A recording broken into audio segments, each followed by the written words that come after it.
Friendship Isn't Magic by Andrew Kozma. My ex-best friend was my best friend for 14 years. The last text I have from when we were friends is actually from her girlfriend on January 1st, 2016. The last text I have from her is 2022, expressing sorrow for the death of my cat. A simple condolence. I replied with a thank you. We hadn't exchanged words or texts for 7 years. This isn't a story of reconnection. It is a story of being able to sever connections. For example, I've never been homesick. I was afraid I wouldn't be able to enjoy the 2 summer camps between junior and senior year of high school because I'd be gone for a month and a half, and I'd never been away for that long, not from my parents or my brother, not from friends, not from home.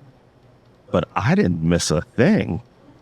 I could have stayed away forever. It felt like that life I left in the past shed like a snake's old skin. My girlfriend at the time did not appreciate this, but I did, realizing I could go into the future confident that no matter where I moved, I would never miss what wasn't within reach.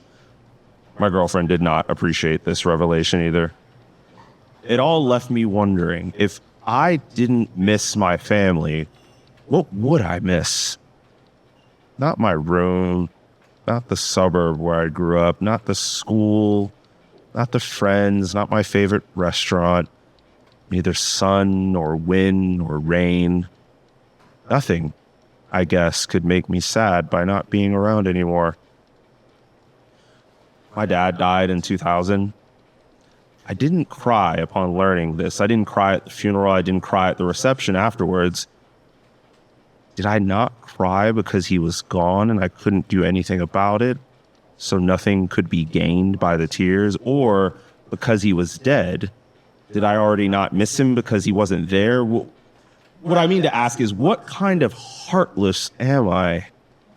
Look, I'm not saying I don't miss things. I miss things all the time. My brain is riddled with nostalgia. Unfortunately, it's usually nostalgia for things that are happening right at this moment. And I'm simply afraid that this event or that relationship or this experience will be gone too soon. And because I'm afraid that what I'm living through will soon be over, I can't enjoy it now in the present moment, which is the only time someone can enjoy something.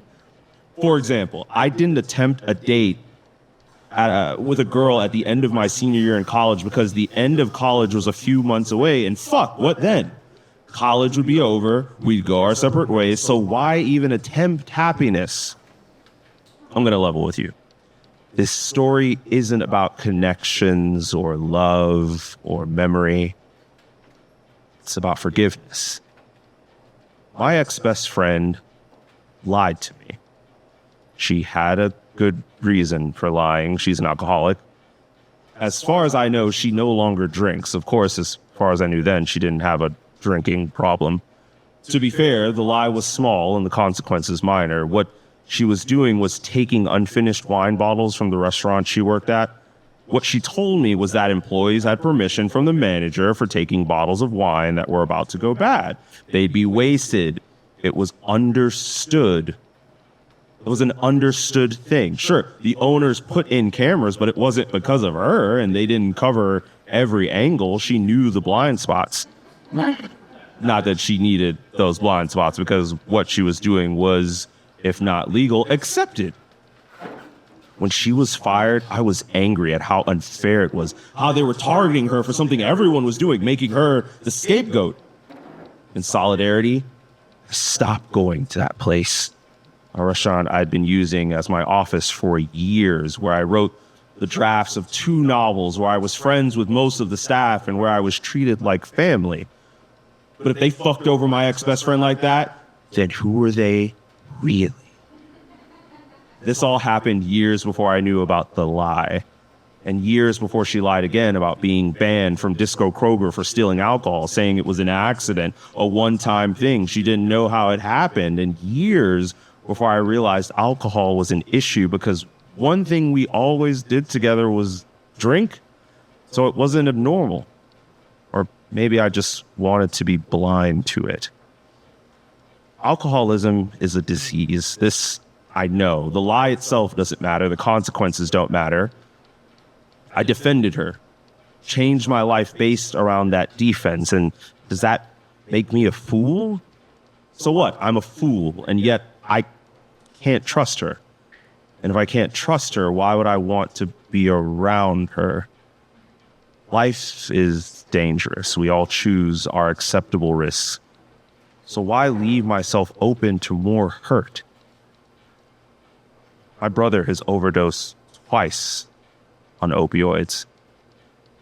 I know he's lied, if not to me. If he was kicked out of his house by my sister-in-law and his only option was to move in with me, would I let him? This is a question I don't ask myself because I don't want to know the answer. I used to join my ex-best friend for Thanksgiving every year, welcomed into her parents' house as one of the family. At least once my mom came too, visiting from Virginia. We all ate so much that we'd go into a food coma after the meal and wake up with night coming onto deck out another plate with leftovers. I say it was a food coma, but it was as much caused by drinking those holiday drinks, coming fast, coming early, coming in all shapes and sizes, all flavors and colors. I didn't want to know, and so I didn't know. I'm not sure I would have survived in Houston without her. My ex-best friend was an anchor, a fixed part of my life for a decade and a half. She helped me through shitty breakups, and I did the same. For fuck's sake, we made art together, theater that no one came to watch and that we put our souls into regardless because we loved to throw ourselves up on stage, and we loved each other. And still, I removed her from my life as if she'd been extraneous all along. An appendix just waiting to burst. I saw my ex-best friend a few months ago. I was on a Bumble date at Empire Cafe waiting in line to order, my date having arrived and ordered before me, always a good sign. Through the window, I saw my ex-best friend sitting at a table outside, which meant we were uncomfortably in view of each other as I waited in line to order. We didn't make eye contact, but my heart raced, and I thought maybe this is it. Maybe this is the time to forgive the past, because what the past matter? It's been years. We were different people then, and she's a different person now. Probably. But no. I didn't say hello. I let her go.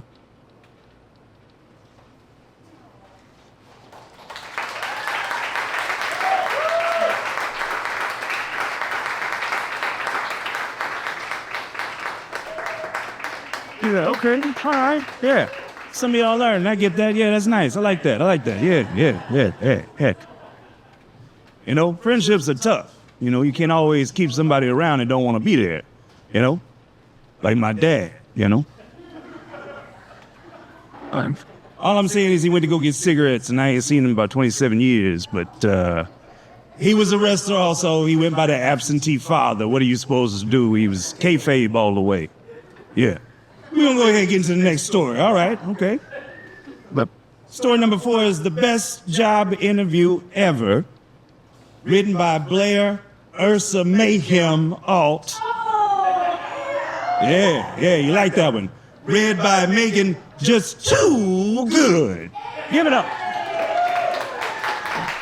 Yeah.